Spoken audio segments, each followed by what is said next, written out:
Castillón Confidencial, de Albert Castillón. Bienvenidos, gracias. Último programa antes de Navidad, aunque el día 26 aquí estaremos de nuevo para que sigan con nosotros. No hacemos vacaciones. Gracias por estar ahí, por seguirnos. Hoy es un especial que llevábamos mucho tiempo anunciando. Aunque tendremos actualidad, vídeos, historias que han sucedido, al fin hoy va a romper su silencio un ex gerente de Indra.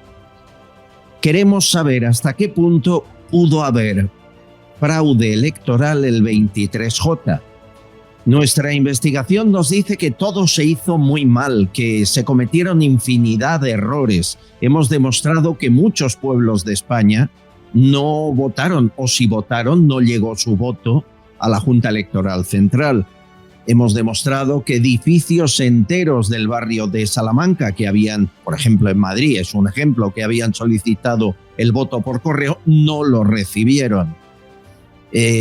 Que urnas se abrieron, sí, pero sobres de voto por correo no. Sacas enteras, cajas con voto por correo, siguen precintadas o se quemaron después de las elecciones sin que se abriera el sobre. Todo eso este espacio lo ha comprobado gracias a un perito informático, el presidente de la Asociación de Peritos y Tasadores, Gabriel Araujo. Pero hoy damos una vuelta de tuerca más. Se la anuncié durante días. Hoy un exgerente de Indra, que trabajó en Indra varios años, experto en procesos electorales en todo el mundo, un experto en el mundo digital, Jesús Hernández, va a estar con nosotros. Está en Ecuador. Conectaremos con él desde Ecuador y Araujo, el perito, le he pedido nos ayude también, esté en la conversación para saber hasta qué punto el sistema informático está preparado para evitar el fraude o no, o diseñado para todo lo contrario, para favorecerlo. Al final, señores, los sistemas informáticos, los programas en empresas como Indra, los acaba eligiendo el partido que gobierna, el Ministerio del Interior. Y nos preguntamos por qué cada vez que Indra escoge unas fechas electorales, ¿verdad?, se cae el sistema. Hay hackers que entran en la página, por ejemplo, del Ministerio del Interior, como ocurrió el 23J.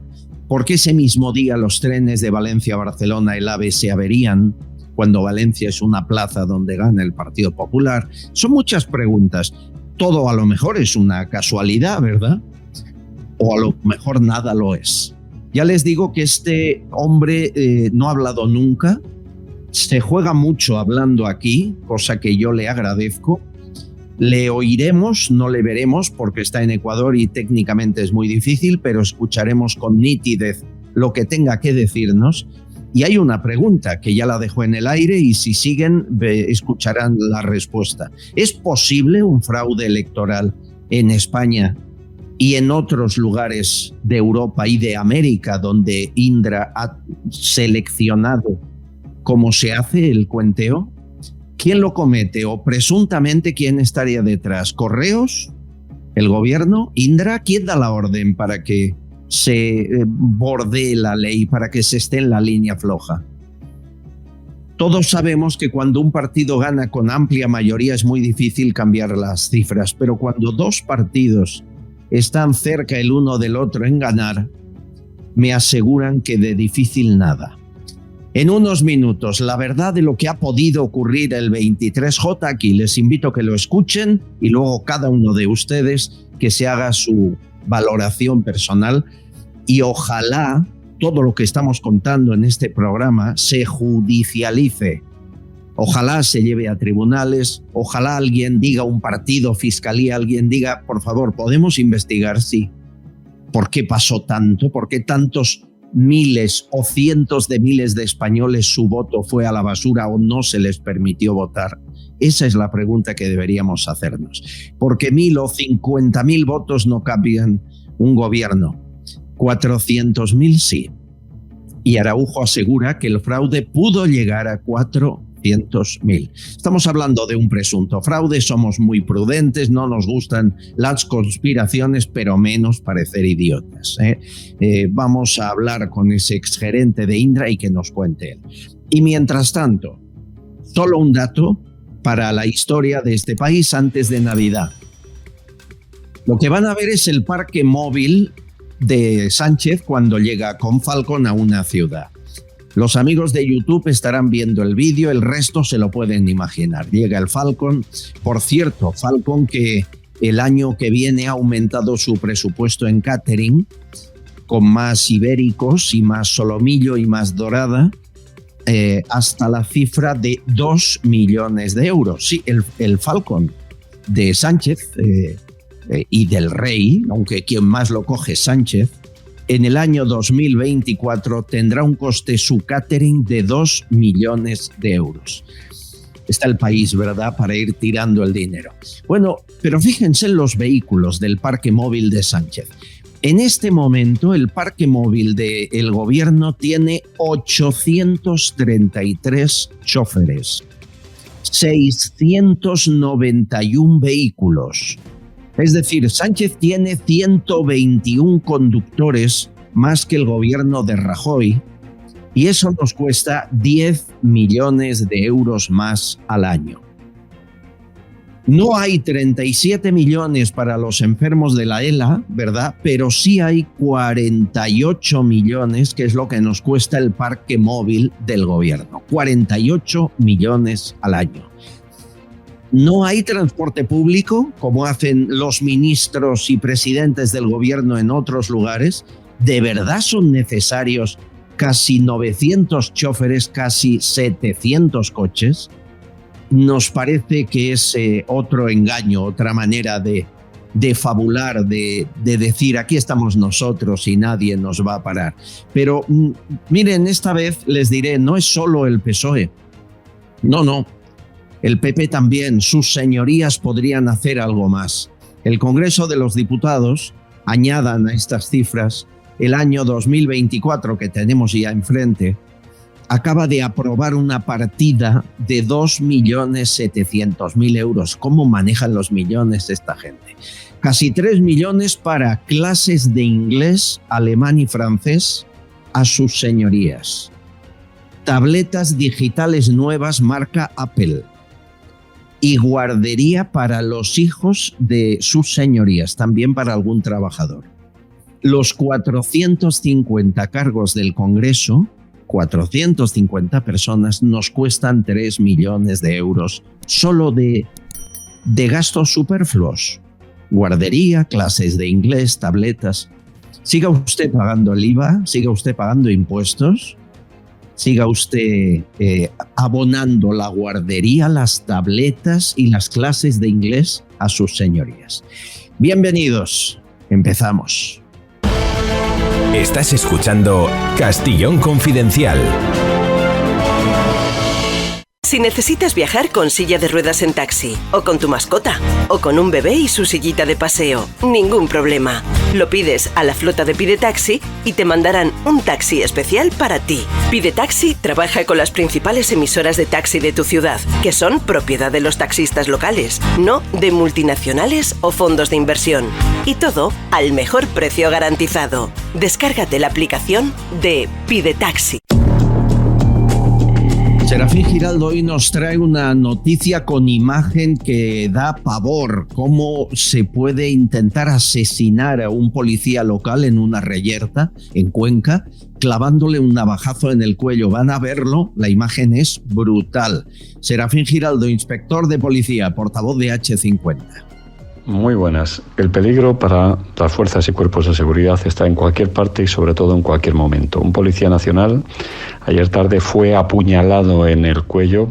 Su lesión reviste cierta gravedad, aunque no corre peligro. Los hechos ocurrieron en una gasolinera de la pedanía de la Huerta de Murcia, en concreto en el Merla de Alquerías. 3 individuos a bordo de un Ford Focus pararon en esa gasolinera. Uno de ellos se trata de Óscar. Los 3 tienen antecedentes por robos y en el caso de Óscar por violencia de género, aparte de esos delitos contra la propiedad. Dos agentes se dirigen, y se ve muy claramente en las imágenes, hacia el coche para tratar de efectuar la detención, identificar y efectuar la detención de los 3 ocupantes. Pues bien, Óscar sale de forma rápida del coche y clava un cuchillo, clava un arma blanca en el cuello del agente de Policía Nacional. Reitero que se encuentra, su vida no corre peligro. Huye del lugar Óscar, pero posteriormente confirmamos que fueron detenidos los 3. Las imágenes, la verdad es que revisten cierta crudeza. Las imágenes son muy duras y ahora mismo se encuentran prácticamente en cualquier red social debido a su viralización. Se han difundido de forma muy rápida, pero reitero, los 3 han sido detenidos y el agente de policía se encuentra libre de peligro. Si te gusta el programa, suscríbete a nuestro canal de YouTube y todas nuestras redes sociales. Es totalmente gratuito y contigo creceremos más. Luego, en unos minutos, empezamos a conversar con el exgerente de Indra y con Gabriel Araujo sobre el presunto fraude electoral del 23J, si pudo haber, no pudo haber. Todas las claves las van a tener aquí, pero ayer se produjo una noticia que cambia el negocio del fútbol en el mundo, y eso es muy importante. La justicia europea falló a favor de la Superliga frente a la UEFA y la FIFA. Es decir, para empezar, fútbol gratis, pero es mucho más que eso, porque se acaba con chanchullos, monopolios, corruptelas. Estábamos acostumbrados que el presidente de la UEFA o de la FIFA fuese condenado por corrupción, ya parecía que no era noticia. Necesitamos explicarlo bien y dar las claves. Y Fran Simón las tiene, nuestro experto económico, el hombre que más viaja. Fran, bienvenido, ¿cómo estás? Bien hallado, un placer, Albert, estar con todos vosotros. ¿Qué significa esto de que se acabe con el chanchullo de la UEFA, la FIFA y se falla a favor de lo que dijo Florentino Pérez, ¿no? De la Superliga? Explícame. Sí, bueno, vamos a ver. Para que la gente nos entienda, ahora mismo el fútbol es un monopolio que está en manos de una asociación semipública, por decirlo así, como puede ser en España la Real Federación Española de Fútbol y demás, que no tiene ningún control por parte de ningún gobierno, pero tampoco es una entidad totalmente privada, puesto que en parte reporta ese gobierno. ¿Qué dicen los clubes? Los clubes privados como el Real Madrid, el Barcelona, el Atlético de Madrid aquí en España, ¿no? Que luego lo que pasa es que le tenían mucho miedo a esto. Oiga, el negocio del fútbol es nuestro. ¿Por qué lo tienen que regular los terceros? Claro. El ejemplo mejor es el de la NBA. En la NBA no existe una federación americana de baloncesto que controle esto. Los dueños son los clubes de baloncesto de la Liga Nacional de Baloncesto. Bueno, lo que quiere hacer Florentino Pérez es eso, hacer una liga con todos los grandes equipos de Europa y que sean ellos los que se repartan los derechos, porque Bien. son los dueños de los campos y de su imagen, y no que tengan que pasar el peaje de la UEFA, Claro. porque sí. ¿Eso Porque significa fútbol gratis o no? No, al contrario, probablemente signifique pagar por el fútbol, cosa que ya estamos haciendo, pero sin embargo los rendimientos para los clubes se van a disparar. Oye, ¿por qué y todos...? sobre todo significa, yo Sí. creo que mayor calidad del fútbol, ¿verdad? Claro. Cuando la empresa pública o cuando hay un ente que se mete en algo que no es suyo, pues, en fin, pues Ya, pues pero pasa lo que- hasta hoy el fútbol ha sido el lugar donde se aceptaba y se blanqueaba a países árabes sin derechos humanos, donde se compraba con el dinero del petrodólar cualquier equipo, donde los constructores más importantes de este país se ocupaban de un equipo y no sabía si era para blanquear dinero. Todo eso lo hemos vivido, hemos tenido experiencias escandalosas. ¿Eso va a seguir o no? Bueno, en una parte sí que va a seguir, porque el que se quiera comprar un club con dinero encima de la mesa se lo va a poder comprar, no hay más, pero desde luego por lo menos las reglas de mercado van a estar más consolidadas, porque los dueños de esa Superliga van a ser los propios clubes, con lo cual sería absurdo que se hicieran trampas a sí mismo y no dejaran que hubiera un fair play. ¿Qué sucede? Yo pongo siempre un ejemplo. En el mundo hay, ¿qué? 6.000 millones de personas. Vale. Sí.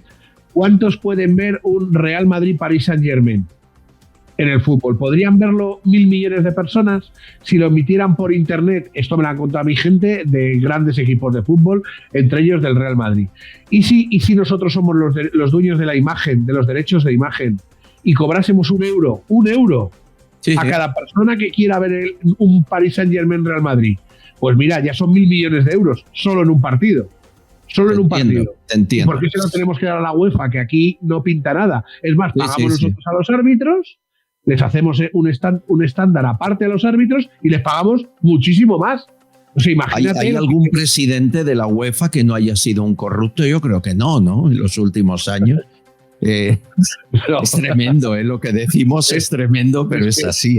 Ay, Albert, qué cosas tienes. Es Hombre, tremendo. el que está ahora, pues, pero es que de la UEFA y de la FIFA, o sea, Igual. Se sabe perfectamente que hay un país que ha comprado a los votos de los señores de la FIFA para que se haga un mundial. Nos hemos ido a Qatar a celebrar un mundial, es que ya, bueno, es igual. Un mundial que se celebra fuera de los tiempos de los mundiales. O sea, bueno, queríamos apuntar que esto cambia las reglas del juego y nos gusta, nos empieza gustando, luego ya veremos.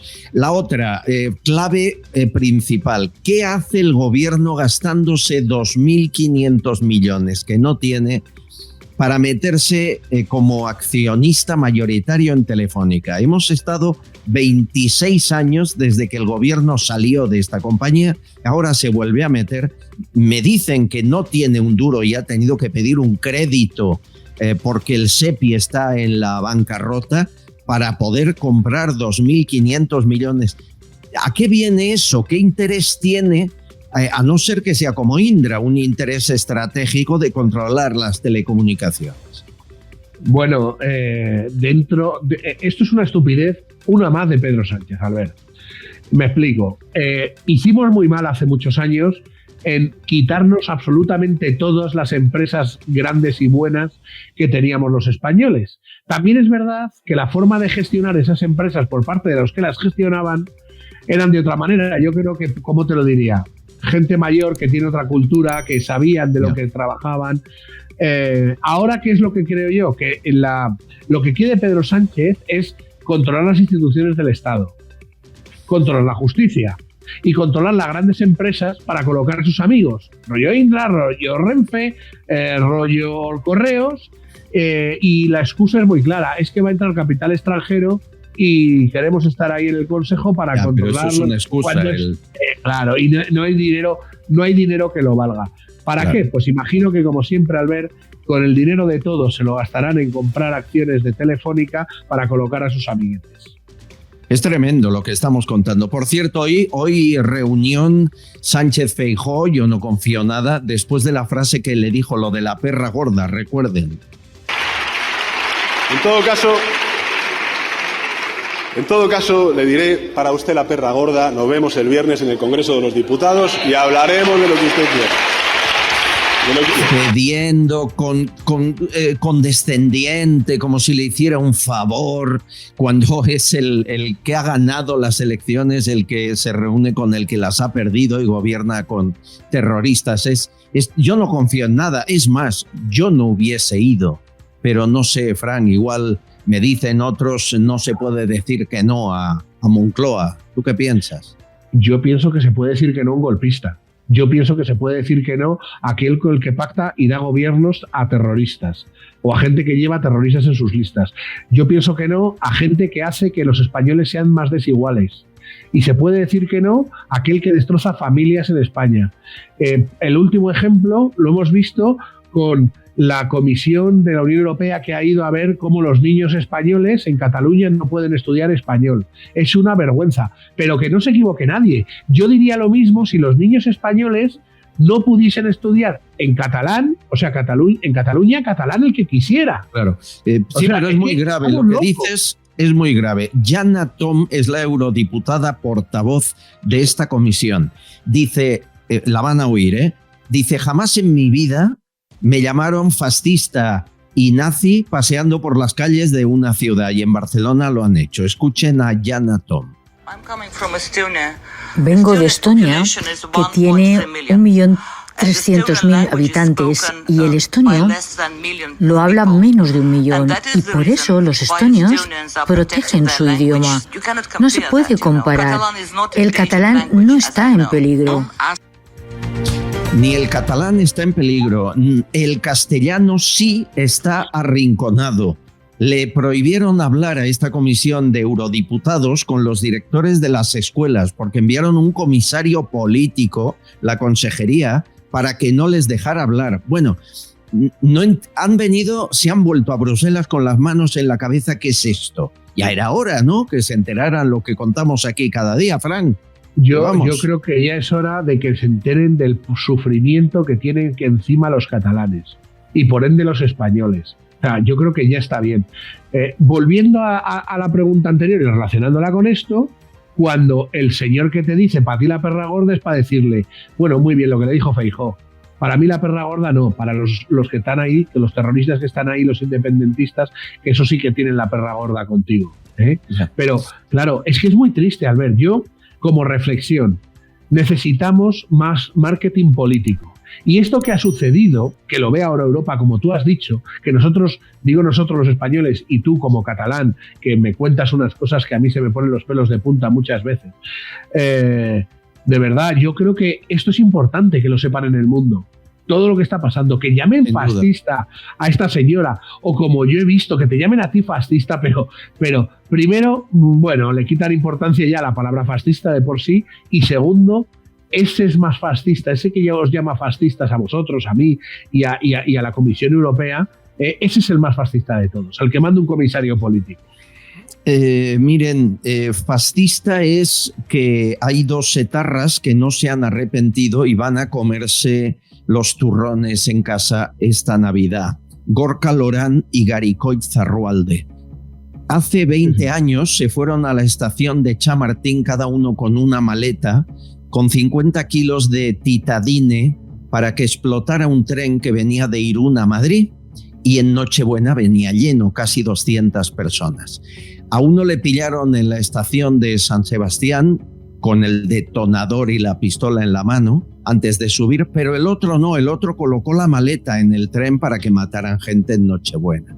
Y afortunadamente la policía recibió un chivatazo, detuvieron el convoy en Burgos y desactivaron el explosivo. Fastidió la Nochebuena a los pasajeros, pero no murieron, ¿no? Bien, pues estos 2 acaban de ser liberados por el gobierno vasco sin haber cumplido condena. Fueron condenados a aquello que decían 2.770 años de cárcel. Bien, han cumplido 20. Les han sacado antes de tiempo. Ninguno de los 2 ha pedido perdón y uno de ellos lleva 1 año ya de permisos. Así celebran la Navidad los socios del gobierno de Sánchez. En YouTube hemos mostrado la fotografía de los 2, contentos porque les han hecho un homenaje, lógicamente, al llegar a su pueblo. Aquí se permite ya todo. Yo te quiero desear, Fran, feliz Navidad, que todo lo que contamos aquí no se normalice nunca y que no creamos que es democrático lo que algunos llaman progre. El día que perdamos el norte en ese sentido, por favor, párame los pies, te lo pido. Y yo haré lo mismo contigo. Eso te iba a decir. Lo primero, desearos a todos una feliz Navidad y un próspero año nuevo, y darte las gracias, Albert, porque estar en un espacio de libertad como es este no es fácil. Estar en la lucha todos los días no es fácil, y darle las gracias y un abrazo a todos los que nos ven y nos escuchan en los podcasts que haces y todo eso, porque gracias a ellos estamos aquí y luchamos y no vamos a parar, Albert, y no vamos a parar. Yo estoy muy contento porque en año y medio llevamos más de 25.000 reproducciones diarias de esto que contamos aquí. Yo quiero crecer aún más para ser más libre. Gracias, Fran. Un abrazo, Fran Simón. Feliz Navidad. Amigos, en un minuto hablamos con Indra por primera vez para saber si hubo o no presunto fraude electoral el 23 de julio. Estás escuchando Castillón Confidencial. Papá, ¿por qué bebes Vichy catalán? ¿Cómo que por qué bebo Vichy catalán? ¿Pero tú no sabes que a todo el mundo le gusta? Mira, ¿te has fijado en los cantantes? Siempre piden uno al salir al escenario. Ahora mismo personas de todo el planeta están pidiendo Vichy catalán. Y bueno, los influencers son todos fans del Vichy. Si hasta existe un emoticono, la gente lo pide siempre que hay que celebrar algo. Por eso a los deportistas cuando llegan a la meta se los dan de 2 en 2. Hay quien pide Vichy catalán debajo del agua. Bueno, hasta en la luna lo piden. ¿Qué? ¿Quieres probarlo? Vichy catalán. Cuando algo es genuino, se hace universal. En Radioteléfono Taxi te informamos del precio máximo de tu trayecto y sabrás lo que vas a pagar. Llámanos al 91 547 8200 o descarga Pide Taxi. Más información en rttm.es.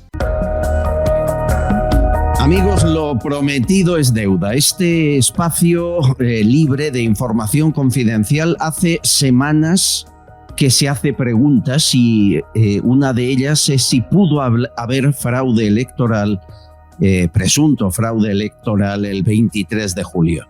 ¿Por qué? Porque hay tantos errores, tantos fallos, tantos colegios electorales que no hicieron bien las cosas, tantos sobres llenos de votos que no se abrieron, que uno piensa que algo así quizá puede ocurrir, pero que a lo mejor había una estrategia para que sucediese de forma programada. Sabéis que en esta investigación tengo un aliado que es primordial porque es la persona que hace esos informes con absoluto rigor profesional. Es secretario general de la Asociación Nacional de Tasadores y Peritos Judiciales Informáticos de España, Gabriel Araujo Padilla. Bienvenido, Gabriel, un día más. Gracias por estar ahí. Hola, Albert. Muchas gracias por la invitación. Un placer. Empezamos a lanzar preguntas en una primera parte, un primer programa, luego en un segundo. La verdad es que se ha creado una revolución. Muchos medios han seguido nuestra estela, cosa que yo agradezco para no estar solos, porque lo único que hacemos es preguntar por qué se ha hecho tan mal, si hubo intencionalidad o no. Y esa es la cuestión. Y hoy vamos a dar un paso más. Y por eso quería que estuvieses, porque tú eres pieza fundamental en lo que vamos a hacer.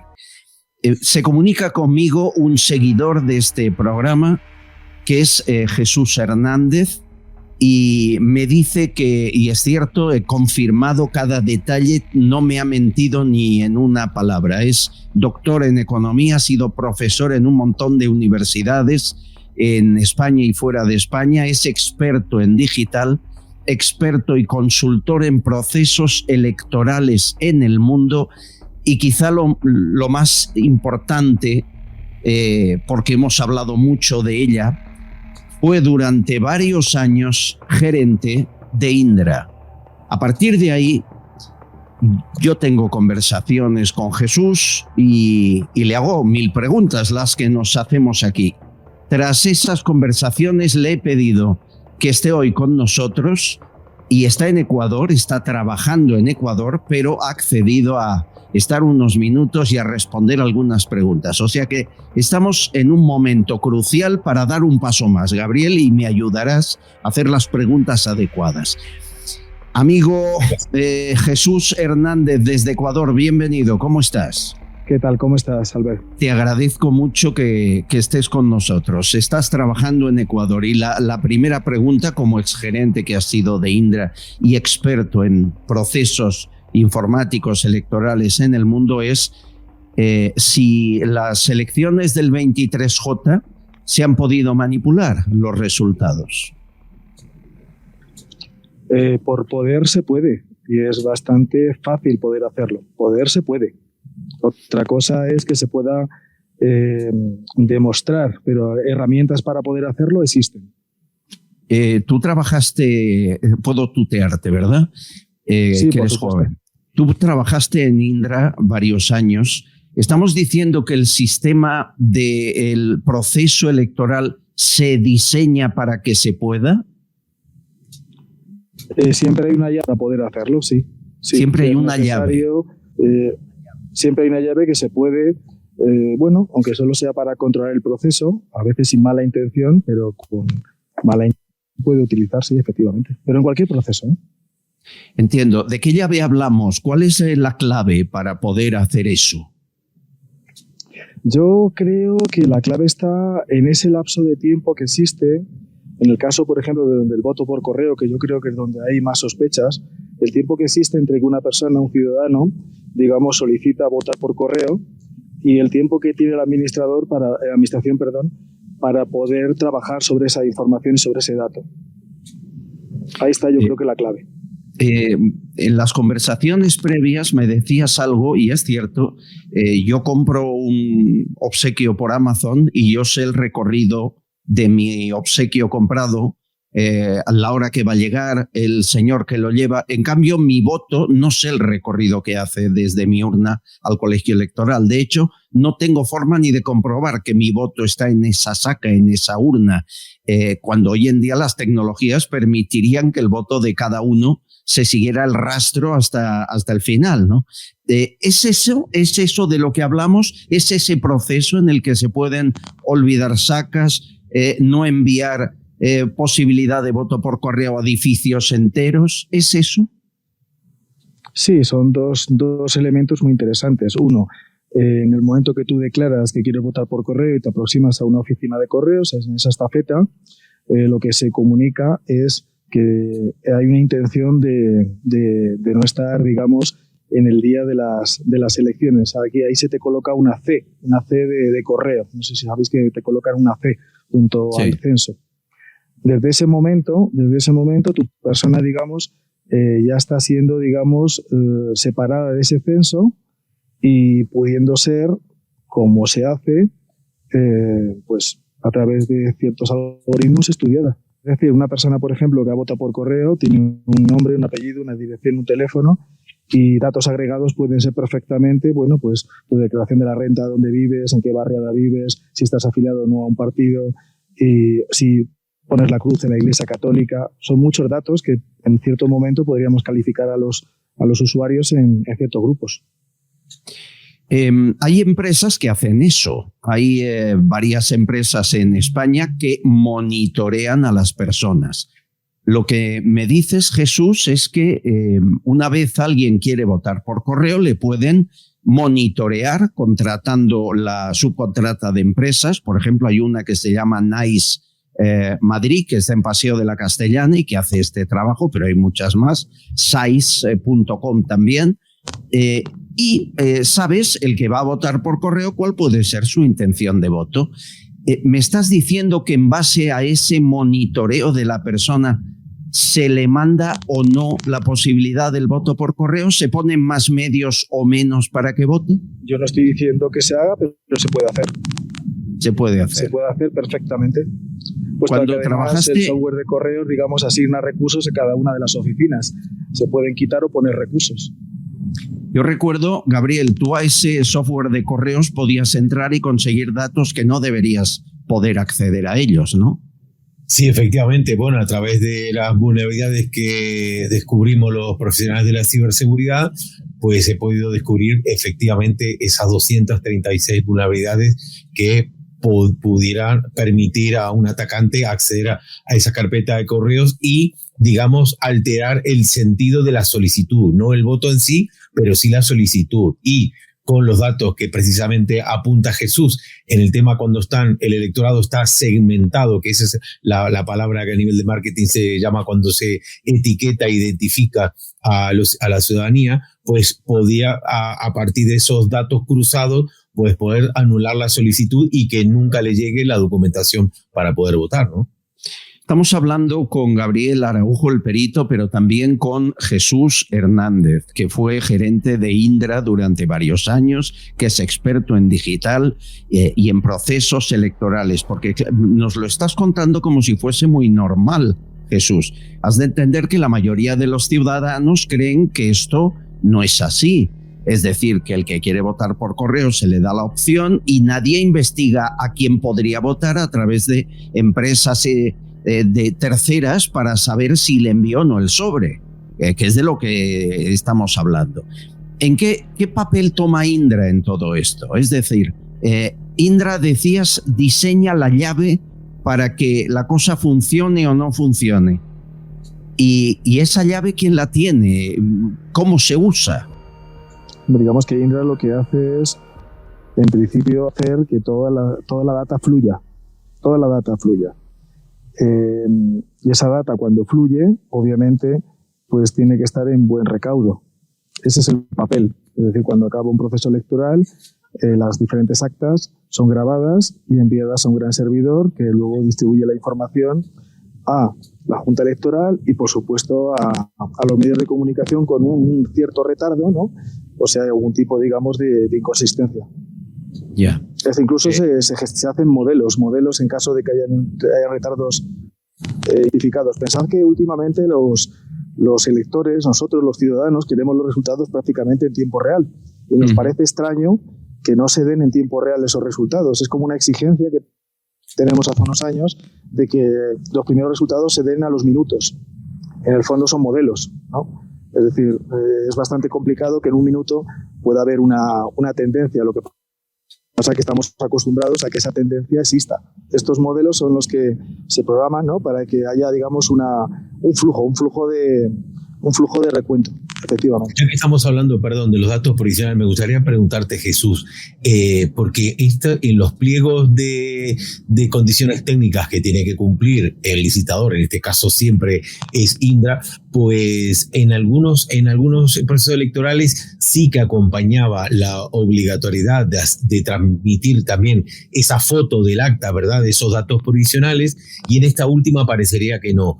¿Nos podrías aclarar qué es lo que pasa con ese tema? Es decir, si también se transmite la fotografía, o sea, no solamente los datos electrónicos introducidos por el funcionario de la administración y transmitidos al centro de datos, sino si también se saca la foto y también se transmite al centro de datos. Se transmite al centro de datos y se transmite a los diferentes partidos políticos, que ahí está un poquito la clave de todo esto. ¿Por qué? Es decir, cualquier partido político tendría capacidad de poder ver el estado de una urna en tiempo real. ¿Y poder modificarlo? Yo creo que ahí no está, fijaos, podría hacer, no lo desconozco, si en ese traslado se puede modificar, pero yo creo que la clave está un poquito antes. La clave está un poco antes, o por lo menos la clave que yo conozco. Es decir, los recursos que se les asignan a correos, ¿de acuerdo? Yo siempre he dicho que un país se maneja con tres elementos, ¿no? Que controles los servicios postales, que controles las telecomunicaciones y que controlemos un poquito lo que son los transportes, transversalmente los procesos electorales. Bueno, simplemente viendo los movimientos que ha habido de esa compra del 10% de Telefónica, no hago más preguntas, señoría. La cuestión es, cuando a mí me ponen esa C porque he decidido votar por correo, en ese momento lo que se establece, digamos, es un proceso, se puede establecer un proceso, me gusta más dejarlo en la posibilidad de establecer un proceso en el saber de quiénes son esas personas que han pedido voto por correo. ¿Qué se puede hacer? Por esa llave maestra que siempre hablamos cuando hacemos un desarrollo tecnológico en cualquier país. En cualquier país, cuando hacemos un desarrollo tecnológico, siempre hay una llave maestra. Igual que la hay en correos, igual que la hay para cualquier cliente. Tiene que haber un supervisor que garantice que en caso de falla, bueno, pues se pueda acceder un poco al sistema. Es tan sencillo como que se hace un estudio dando un scoring, como estas empresas que tú me has comentado, que se hace un scoring de 1 a 2000, y de ahí lo que se establece, digamos, es una capacidad de saber prácticamente un 90% cuál es la tendencia de un voto. Que así se hacen también las encuestas. Cuando estamos, por ejemplo, trabajando en procesos y queremos saber cómo vamos, lo que hacemos es un estudio de lo que llamamos superficial y deep. Superficial, lo que la gente dice en redes sociales; deep, lo que la gente dice no por redes sociales. Si yo tengo un listado de, imagínate, 1 millón de personas y los tengo localizados en mesas, es exactamente el proceso de que esas actas lleguen al colegio electoral, pero perfectamente. Pero tan sencillo como cuando se pistolean a la persona que lleva la saca y, bueno, pues mira, le das una vuelta más a la furgoneta o no salen de la estafeta. Estás nombrando muchos detalles de cosas, de cuestiones que Araujo y yo hemos leído. Por ejemplo, hablabas del transporte. El día 23J, la línea Madrid-Valencia del AVE se interrumpió por una misteriosa avería. Hablabas de correos. Es verdad, los trabajadores de correos dijeron que no se les había dado el personal suficiente en algunas oficinas. Según esta teoría, podrían ser las oficinas donde el voto estaba más orientado a la derecha que a la izquierda. Insisto, es lo que nos dice este experto que fue gerente de Indra. Me preguntan, y la pregunta es de Araujo, ¿Indra tiene auditorías para controlar lo que hacen? En el tiempo que tú estuviste ahí de gerente, ¿las viste? Por supuesto, sí. Por supuesto. ¿Tú has vivido alguna? Gabriel. Perdona, Jesús, en concreto, como tiene que tener Indra un nivel en el esquema nacional de seguridad alto, entonces pues lo que ocurre es que esto lo hace una auditoría externa, digamos, el Centro Criptológico Nacional. No obstante, yo he estado buscando por todos los sitios ese certificado y no aparece, me da un error 404 cuando una página no existe, ¿no? Entonces, la pregunta es, mientras tú estuviste ahí en Indra, ¿realmente has podido comprobar que esa auditoría se hace completa? Solamente, por ejemplo, con el tema electoral, no hablamos de todos los demás detalles, solamente con el tema electoral, porque, claro, se cae la web en todas las elecciones, en fin, eso con una buena auditoría realmente no pasaría, ¿no? Entonces, parecería que el Ministerio del Interior dice que falla el centro de datos de Indra, en fin, hay como diferentes teorías que nosotros nunca hemos podido averiguar porque se nos niega esa información. ¿Tú qué constancia tienes de cómo es la implementación web en esa jornada electoral y además con respecto a específicamente al tema de las auditorías? Yo estoy convencido que las auditorías son apropiadas, por lo que no tengo ninguna duda de los trabajadores de la compañía. Otra cosa son las órdenes que se puedan dar al sistema en algún momento y la sobrecapacidad que pueda tener, digamos, en ciertas ocasiones un servidor. Por lo tanto, no dudas de los empleados, pero el sistema sí se puede técnicamente adecuar al interés del partido que gobierne. Eso es así, es decir, se puede diseñar el proceso tecnológico en base al partido y lo que ordene del diseño tecnológico de Indra a la hora de buscar un resultado electoral más favorable. En principio no, en principio los sistemas que se diseñan en procesos electorales están encargados por los ministerios del Interior. Evidentemente, cuando hay un partido gobernante, el ministro del Interior es de ese partido, pero en principio no deberían estar diseñados de acuerdo a unas especificaciones de un partido en concreto. Otra cosa es que luego ese sistema, digamos, se pueda reprogramar, pero en principio no. Me queda bastante claro que la posibilidad existe, que Indra tiene la tecnología, además con el apoyo de correos, proceso electoral depende de muchos factores externos, pero que la posibilidad existe. Y es la última pregunta. Da la impresión que si el primer y segundo partido en la pugna electoral están muy distanciados, no hay nada que hacer. Pero si lo están muy poco, sí. Si, como ocurrió el 23 de julio, la posibilidad que gane uno u otro es muy cercana, se puede empujar para que uno gane y el otro no. ¿Es así? Yo creo que actualmente pasa en todo el mundo, no solo en España. La complejidad en la que nos estamos desenvolviendo en este mundo cada vez más cambiante, más difícil, más complicado, hace que los procesos electorales, aunque no lo parezca, sean cada vez más sofisticados y obviamente más vulnerables. Simplemente viendo los resultados electorales de todos los países en los que ha habido pues, procesos electorales estos últimos años, pues se dan cosas curiosas, ¿no? Obviamente hace falta probar que aquello ha sucedido, pero vulnerables son los procesos electorales en el mundo. Y yo creo que es una cosa que además como ciudadanos, las las diferentes asociaciones de defensa de derechos civiles deberían pues, estar más atentos, ¿no?, a esos movimientos que se producen cuanto menos extraños. Pero sí, es una cosa que sucede en cualquier parte del mundo y puede suceder en cualquier parte del mundo. Yo donde creo que está el problema es que yo lo que haría, si fuéramos un poquito más o queramos ser transparentes, yo lo que haría es que lo primero que se debería introducir dentro de esas urnas serían los votos por correo. ¿Y por qué? Porque si esto lo hacemos de 8 a 8 y media de la mañana, cuando abrimos los colegios electorales a las 9 de la mañana, si una persona pues tiene la duda de que si su voto ha entrado o no ha entrado, o por lo que sea no le han llegado las papeletas, podría acercarse a la mesa, se puede comprobar que su voto no ha entrado y podría ejercer el derecho al voto. Ahí sí que habría transparencia. Y luego el seguimiento, que es una cosa que lo que te comenté, que el seguimiento es una cosa bastante importante. Que es que yo cuando compro en Amazon deseo saber dónde está mi paquete en todo momento. Pero sin embargo cuando ejercemos el derecho al voto, no, en el fondo no sabemos si nuestra papeleta ha entrado o no ha entrado. Y a mí me encantaría, por ejemplo, aunque lo haga presencialmente, que a mí me llegue un SMS o me llegue un correo electrónico diciendo muchas gracias, señor tal, por haber participado en la fiesta de la democracia, lo que queramos poner, pues me daría tranquilidad. Jesús Hernández, experto en digital, experto y consultor en procesos electorales en el mundo y durante varios años gerente de Indra.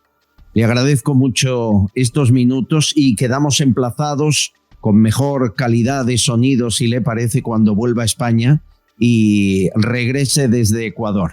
Muchas gracias por su tiempo. Muchas gracias por haberme invitado y nada, me he utilizado lo que necesitéis. Un abrazo fuerte a todos. Bueno, Gabriel, ¿qué impresión te llevas de lo que hemos oído? Bueno, muy aclaratorio, sinceramente, todo lo que ha dicho Jesús, sobre todo porque, bueno, confirma nuestras sospechas y lo que ya veníamos observando, ¿verdad? Y luego ha dado datos muy relevantes con respecto a otras cuestiones exógenas específicamente a Indra. Esto es por su conocimiento, ¿verdad?, de Jesús con respecto a los procesos electorales, ¿verdad?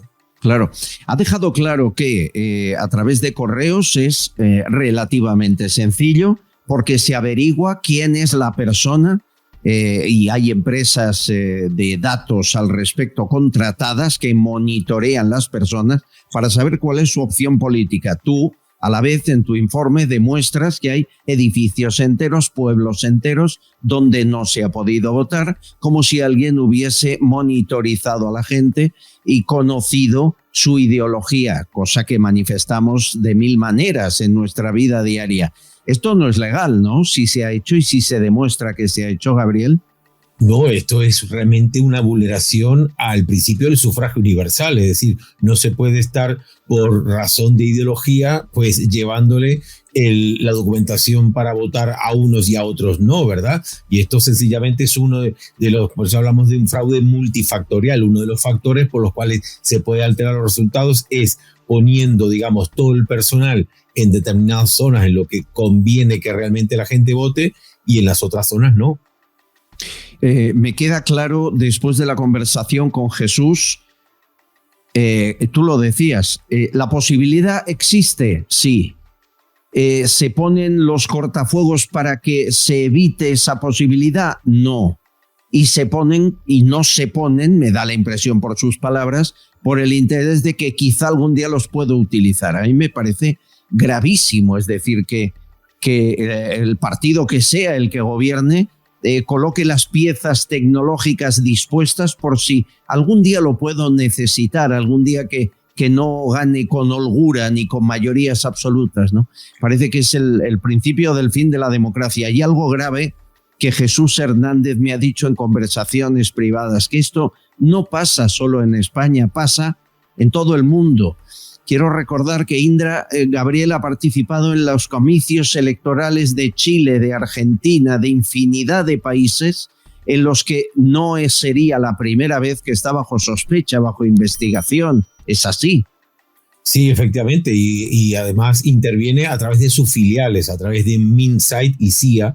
Esas filiales son las encargadas específicamente y además ha sido realmente muy criticada, por ejemplo, por el Centro Carter. El Centro Carter es una institución específicamente especializada en la cuestión de los procesos electorales y es muy criticada tanto Indra como sus filiales. Y en el caso de Colombia, por ejemplo, tuvo que responder ante el Tribunal de Cundinamarca precisamente por ese 1 millón de votos adicionales que inexplicablemente aparecieron en favor de la izquierda, ¿no? Antes de irnos, Gabriel Araujo, hemos recibido muchas llamadas al respecto de esta investigación que estamos llevando a cabo y te pido algunas respuestas. Por ejemplo, me preguntan qué programas usa Indra para trabajar los resultados electorales. ¿Lo sabes? Sí, esto está en el pliego de encargo por el cual el Ministerio del Interior encarga a Indra, o a la empresa licitadora, este servicio. Se llama Infoelectoral, es la aplicación específica del Ministerio del Interior para este cometido, ¿no? Entiendo. Enroski dice, los sobres con las actas no se abren a no ser que reclame algún partido político. Se da por bueno lo que dice Indra y es en la suma interna que hace esta empresa donde se podría hacer la trampa. Al no hacer posteriormente escrutinio, la trampa ha colado. Hasta que los jueces no cumplan la ley y abran los sobres uno a uno, estamos perdidos. ¿La ley dice que se deben abrir uno a uno? Sí, efectivamente, la ley lo dice tal cual, la Ley Orgánica del Régimen Electoral General, y como bien apunta esta persona, pues lo que ocurre es que se dan los datos provisionales por definitivos y hemos descubierto que a pesar de que los partidos no reclamen esas actas, hemos visto inconsistencias en esas actas y lamentablemente los datos provisionales no tienen nada que ver con la realidad, ¿no? Una más, Gloria Vico dice, yo estuve 1 año en una mesa electoral como presidenta y mi experiencia fue totalmente ordenada. Me parece vergonzoso, esto sería bueno contactar con miembros de las mesas electorales de zona donde hay sospechas para asegurar si se ha cometido o no algún delito. Esto es lo que hacéis, ¿no, Gabriel? Sí, en efecto, esto es, hay que congratularse de que en esas mesas sí funcione bien. En otras nos relatan, incluso con desconocimiento de la ley, que dicen, bueno, pues el representante de este partido político nos ha ayudado al escrutinio, ha abierto a las urnas, desconociendo que esto realmente está prohibido. Los apoderados e interventores no pueden intervenir en la manipulación de esos votos. Así que en otras mesas han dicho que han puesto antes de tiempo, han incorporado esos votos por correo, en fin, todas estas cosas es lo que nosotros necesitamos ampliar esa cultura electoral en la ciudadanía para que puedan observar perfectamente la ley, ¿verdad? Mónica Torralba dice que eres un crack y que siguen tus pasos. Eso está muy bien. M. Reyes, que estaba esperando con ansiedad este testimonio de un exalto cargo de Indra y que a ver cuando hacemos con él un chat para preguntar. Con él y con Gabriel haremos algo. No sé si un chat, un directo, ya lo veremos. Y para acabar, Juan Carlos Sotón dice, tras el posible pucherazo electoral, ¿no va a pasar absolutamente nada? Esta pregunta me la hacen cada día. ¿Y ahora qué? ¿No? Estamos demostrando que cuanto menos hay sospechas. Más que sospechas, lugares, pueblos enteros que es como si no hubieran ido a votar, edificios enteros que no recibieron el voto por correo. ¿Alguien tendrá que decir algo de todo esto, Gabriel? Claro, bueno, los equipos jurídicos están trabajando en ese tema. Nosotros como peritos únicamente lo que ponemos son las pruebas a disposición de la ciudadanía y de estos expertos juristas para que ellos, en la medida que mejor conocen, pues interpongan esas demandas. Ya están trabajando porque es realmente una cuestión muy compleja en la cual nadie nunca en España hay un antecedente de haber puesto una demanda por estas cuestiones, así que es territorio inexplorado y hay que dar tiempo a los juristas a que puedan profundizar en este trabajo, ¿no? Señores, esta es la tercera charla que tengo con Gabriel Araujo, esta vez con la incorporación de un exgerente de Indra, que espero volver a hablar con él. Ha sido muy complicado desde Ecuador la comunicación y cuando vuelva a España prometo volver a invitarlo, si él quiere, y poder tener la charla con más calma. Te agradezco mucho tu tiempo y que entre todos empujemos donde sea, llamemos a las puertas que hagan falta para descubrir la verdad, para saber si el 23J, el resultado electoral fue el que fue, o si no, que se haga justicia. Muchas gracias. Muchas gracias a ti, Fernando. Un saludo. Hasta luego. Hasta luego. o nos quitaron y manipularon el resultado real. Gabriel, muchas gracias, un abrazo inmenso. Gracias a vosotros, un fuerte abrazo, hasta pronto. Estás escuchando Castellón Confidencial. Señores, nos vamos. Feliz Navidad. Feliz Navidad a todos. Son las primeras Navidades que vivimos con este podcast que nos está dando tantas alegrías. El año que viene espero mantenerlo, aumentarlo, hacer un directo con ustedes en Madrid el primero, en enero, febrero, y espero que en otras capitales españolas más adelante. Feliz Navidad, que pasen una noche buena, magnífica. El día de Navidad no estaremos aquí, pero el día 26 sí, y en directo, no con montajes de grabación. Aquí nos verán todas las fiestas, excepto los días señalados que estaremos en familia. Yo creo que la mejor manera de acabar este programa de hoy no es hablando de Indra, que estamos ya hartos de ellos, sino de los meconios, de esa pareja inteligente, sagaz, incisiva y provocadora que cada año lanzan su villancico de Navidad. Les dejo con los meconios y el villancico de este año. ¡Feliz Navidad y hasta el martes! Bueno, ¿cómo están los máquinas? ¿Qué tal ha ido el año? Por mí que pasé de largo y que comience el 24. Todo está muy caro, el aceite es oro, guerras... Castellón Confidencial, de Albert Castillón. El año empezó ya fuerte con la peña muy a tope, la flipada anti-Ayuso y el que te bote chapote. Año de tetejas y descuartizadores, año de piquitos y de elecciones. ¡Qué polémica que hubo con el pico de Rubiales! Jenny se sintió agredida, pero unos días más tarde Rubi fue a la hoguera, se ha quedado sin nada, y ella con Ramoncho a dar las campanadas. Especialmente merece el Rabocop de Cataluña, que infiltrado entre perroflas se acostó con 8 cupas. Luego al enterarse ellas se ofendieron, pero nunca podrán de chuparle el miembro. ¿Que hay niños? Pero si queréis estopa, ahora hablemos del gobierno, los que suben los impuestos y malgastan tu dinero. Y los pinganillos, ¿qué sentido tienen? Si hablando español todo el mundo se entiende. Hacen la deuda más grande y los túneles pequeños, van a escándalo diario, en liarlas son expertos. Con el Tito Berni y los diputeros y Sánchez arrodillado ante Marruecos. La Yoli ha fulminado a la mugre de Podemos y hasta habrá que agradecerle el adiós de la Montero.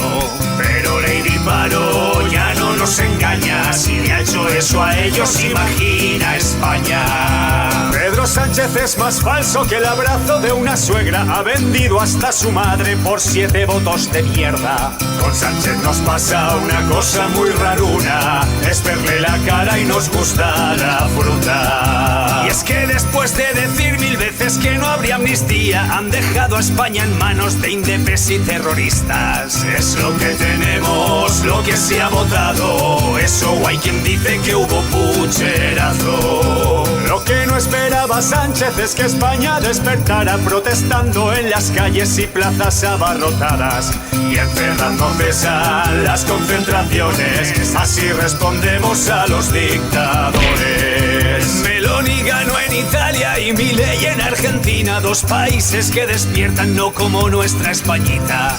Aquí los que mandan son como Noguera, que desprecian y apartan nuestra bandera. Sé que la cosa está fea y el futuro pinta negro, pero llegará ese día en que nos libremos de Pedro.